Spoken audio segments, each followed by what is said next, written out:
Hi everyone, this is me Nidhi Gupta, your English coach. कैसे हैं सब लोग। ये वीडियो है क्लास 10th के स्टूडेंट्स के लिए, नॉट दोज क्लास 10th के स्टूडेंट जो लोग बोर्ड दे चुके हैं, उनके लिए जो अभी 10th की शुरुआत करने वाले हैं। तो मैं आप लोगों को बताऊंगी इस वीडियो में कि किस तरीके से आप अपनी 10th को एक स्मूथ तरीके से शुरू कर सकते हैं और थ्रू आउट द ईयर कैसे तैयारी करें कि एंड में आप लोगों को प्रेशराइज फील ना हो, आपको ऐसा ना लगे कि मैम बहुत कुछ है और टाइम नहीं बचा है। देखो, सच तो ये है कि कितना भी बोल लो आप लोग मानोगे नहीं, क्योंकि हमें भी बहुत बोला जाता था बट हम मानते नहीं थे।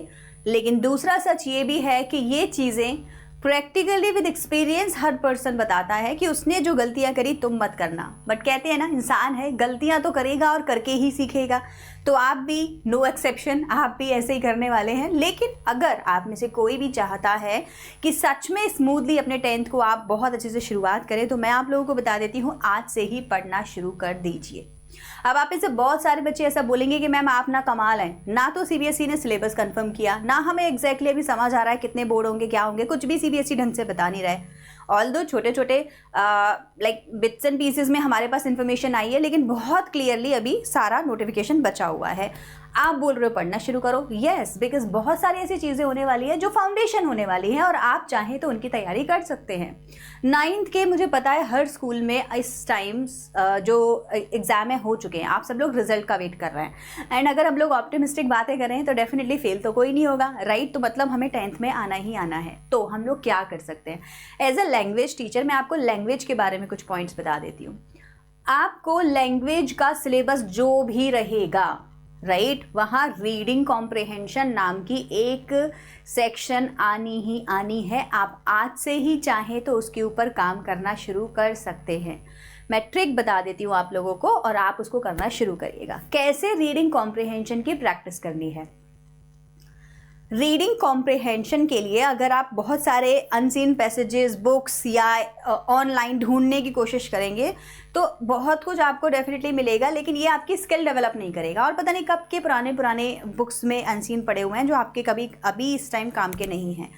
तो रीडिंग कॉम्प्रिहेंशन की स्किल को डेवलप कैसे करना है मैम, हर टॉपिक के ऊपर जो भी अभी चल रहा है आर्टिकल पढ़िए। कैसे पढ़ें आर्टिकल मैम, कोई भी टॉपिक लीजिए जो भी आपके मन में चल रहा है। आईपीएल का कोई टॉपिक चल रहा है आपके मन में, राइट, उठा लीजिए, गूगल कर लीजिए, लास्ट कब हुआ था, आगे कब होगा, अभी क्या चल रहा है, कौन कौन सी टीम है। गूगल जब आप करेंगे तो स्टार्टिंग की 2 से 3 वेबसाइट्स ढूंढिए और उनमें देखिए कि ऑथेंटिक वेबसाइट कौन सी है जो किसी न्यूज़ चैनल की हो। एबीपी न्यूज़ की हो सकती है, हिंदुस्तान टाइम्स की हो सकती है, टाइम्स ऑफ इंडिया की हो सकती है, जागरण जोश की, मतलब कई सारी वेबसाइट्स आती है, राइट। उसमें से एक वेबसाइट लीजिए और वहाँ से उस टॉपिक के ऊपर पढ़ना शुरू कर दीजिए। सीबीएसई के बहुत सारे नोटिफिकेशंस आजकल आ रहे होंगे, उनमें से कोई एक नोटिफिकेशन खोलिए, पढ़िए उसको। पॉइंट 1 उसको रीड कीजिए, ये हो गया आपका रीडिंग को बढ़ाने का तरीका। पॉइंट 2 उसमें से क्वेश्चंस निकालिए कि आपने अगर उसको पढ़ा है तो कोई आपसे कोई क्वेश्चन करेगा तो आप आंसर दे पाएंगे, राइट। तो क्या क्वेश्चन करेगा और उसमें किस आंसर क्वेश्चन का आंसर लिखा हुआ है। पॉइंट 2 उसके क्वेश्चंस बनाइए। पॉइंट 3 उन्हीं क्वेश्चंस के आंसर लिखिए। ये हुआ आपका ओरिजिनल रीडिंग कॉम्प्रिहेंशन। आप विश्वास करिए, पूरे साल जब इस तरीके की आप प्रैक्टिस करेंगे तो एग्जाम टाइम पे आपको किसी स्पेशल रीडिंग कॉम्प्रिहेंशन को पढ़ने की ज़रूरत नहीं होगी बच्चों। तो इस तरीके से इंग्लिश में रीडिंग कॉम्प्रिहेंशन के ऊपर आप फोकस कर सकते हैं। और ये जो रीडिंग होगी आपकी, ये ना सिर्फ आपको इंग्लिश में बल्कि बाकी के सब्जेक्ट्स में जहाँ भी थियरी है हेल्प करेगी उसको पढ़ने में। क्योंकि हम रीडिंग कॉम्प्रिहेंशन की प्रैक्टिस नहीं कर रहे हैं, हम रीडिंग की प्रैक्टिस कर रहे हैं। रीड करके कॉम्प्रिहेंड मतलब समझना की प्रैक्टिस कर रहे हैं। तो वो तो हर सब्जेक्ट में सेम है, राइट।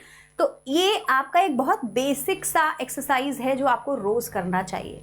कोई भी टॉपिक के ऊपर गूगल करिए, स्टार्टिंग की 2-3 वेबसाइट्स में से एक न्यूज़ वाली वेबसाइट चूज़ करिए और उस पर उस पूरे आर्टिकल को पढ़िए।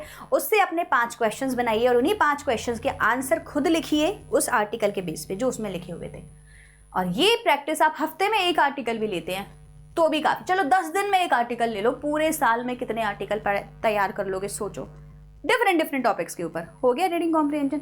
तो बेसिकली मैं बोलना आपको ये चाह रही हूँ कि जैसे ही सिलेबस अनाउंस होगा दुनिया भर के लोग आपको प्रेशराइज करना शुरू कर देंगे।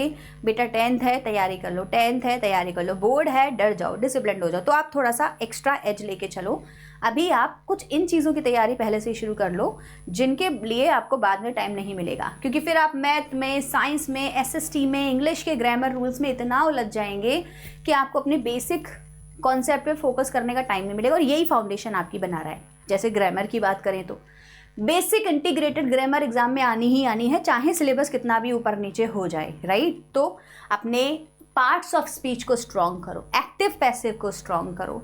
एडिटिंग का जो पार्ट है ना, उसमें जितने भी क्वेश्चंस आते हैं वो सब एक्टिव पैसिव और पार्ट्स ऑफ स्पीच के बेस पे आते हैं। एडवर्ब्स क्या होते हैं, कोई भी वेबसाइट खोलो पढ़ने लगो, और वेबसाइट तो छोड़ो, मैं तो बात ही नहीं करती, मैं तो बुक की बात कर रही हूँ। अभी जाओ ग्रामर की एक बढ़िया सी बुक लेकर आओ मार्केट से, राइट। ऐसा मत सोचो मैडम ये वाली ला दो, मैडम रेड एंड मार्टिन पढ़ लें कि नहीं पढ़ लें, ये पढ़ लें वो पढ़ लें। देखो बुक वाले पे जाओगे ना, उससे बोलोगे ना भैया 10th की कौन सी बुक चल रही है दिखाना, वो आपको 3-4 बुक्स ऐसे दिखा देगा, आप उसमें से एक सिलेक्ट कर लो। कुछ खराब और कुछ अच्छा नहीं होता, हर बुक में नॉलेज है। 2 पेजेस देखो और जैसे ही आपको रियलाइज हो ना इसमें मुझे समझ आ रहा है, अब स्टार्टिंग में रीडिंग कॉम्प्रिहेंशन होती है, वहाँ नहीं, ग्रामर के सेक्शन में जाना। आपको लगे ना बड़े अच्छे एग्जाम्पल लिखे हुए हैं, अरे वाह बड़ा अच्छा, मुझे पहला ही नाउन पढ़ के देख लो, आगे समझ में, खरीद लो। वर्क बुक लेकर आओ, एक्सरसाइजेस करो उसमें से, हो सके तो आंसर शीट ले लो, रेड एंड मार्टिन की आंसर शीट भी होती है, मतलब हर क्वेश्चन का आंसर होता है, ताकि आप बाद में चेक कर सको। तो ये बेसिक है, और ये इंग्लिश की बात नहीं है, ये जो बेसिक हम लोग इंग्लिश कर रहे हैं ना, ग्रामर एंड रीडिंग कॉम्प्रिहेंशन, ये बाकी के सब्जेक्ट्स में भी हेल्प करेगी। अगर आपको बहुत मन है कि मैम मेरे को ना साइंस में कुछ पढ़ना है, लैंग्वेज नहीं करनी है, तो आप साइंस में अपनी 10th की जो पुरानी बुक है उनके कुछ चैप्टर स्टार्टिंग के पढ़ना शुरू कर दो। क्या हुआ जो वो सिलेबस का पार्ट नहीं होंगे तो, लेकिन वो बेसिक फाउंडेशन तो है। आपको क्या लगता है चैप्टर नंबर जो 1 साइंस या एसएसटी में होता है वो फाउंडेशन बता रहा होता है। इंग्लिश में तो स्टोरीज होती हैं, हट जाएंगी तो भी कोई फर्क नहीं पड़ता, लेकिन जैसे इंग्लिश का ग्रामर और रीडिंग बेस है, ऐसे ही हर सब्जेक्ट का, थियोरेटिकल सब्जेक्ट का पहला चैप्टर फाउंडेशन चैप्टर होता है। तो वो हटेगा नहीं, हटेगा भी तो मतलब घूम फिरा के वही टॉपिक उसके अंदर होगा, तो वो पढ़ना शुरू कर दो। कुल मिला के कहने का मतलब ये है कि अगर आप चाहते हैं कि आपकी 10th बहुत अच्छी जाए तो आप अभी से चाहें तो उसकी शुरुआत कर सकते हैं, not as a pressure but as a hobby. Reading की हॉबी अभी से आप डेवलप करिए, जिससे कि आपको आने वाले टाइम में प्रेशराइज फील नहीं होगा। इसके अलावा जिस भी सब्जेक्ट में डर लग रहा है, स्टार्टिंग के 2-3 महीनों में ना उसको पूरा फिनिश कर देना। वाई, इससे होगा क्या कि आपका जो डर है ना वो धीरे धीरे कम होगा और कॉन्फिडेंस लेवल धीरे धीरे बढ़ेगा। और बाकी सब्जेक्ट्स में तो अच्छा हुई, तो फिर आप वाकई में अपने आप को ट्रांसफॉर्म कर लोगे। तो आज एक प्लेज लेते हैं, जिस भी बच्चे को ऐसा लगता है कि मैं एवरेज स्टूडेंट हूँ या बिलो एवरेज स्टूडेंट हूँ, मुझे ये मेंटालिटी एंड ब्लॉकेज अपने माइंड से हटाना है, तो मैं अप्रैल, मई एंड जून इन 3 महीनों में अपने टफेस्ट सब्जेक्ट को पढ़ना शुरू कर दूंगा और 3 महीनों में कोशिश करूंगा कि इसको मैं कवर कर सकूं। बहुत सारा मटेरियल ऑनलाइन होगा। अगर सिलेबस चेंज हुआ तो मैं आपको इस चैनल पे और बाकी के टीचर्स ऑलरेडी आपको ये सारा सिलेबस 2-3 महीनों में करा देंगे, तो हमारे साथ भी आप कर सकते हैं। अदरवाइज और भी चैनल पे लोग कराएंगे, I am definitely sure. YouTube पे, गूगल पे बहुत सारे ब्लॉग्स बनना शुरू हो जाएंगे, काफ़ी मटीरियल आपके पास ऑलरेडी आ जाएगा। सो आई होप ये आपको हेल्प करेगा। With this I will make sure कि आप बहुत अच्छे से अपनी तैयारी करें, और कोई भी डाउट रहेगा तो आई एम हियर। 10th की शुरुआत चलो करते हैं साथ। Bye everyone and take care.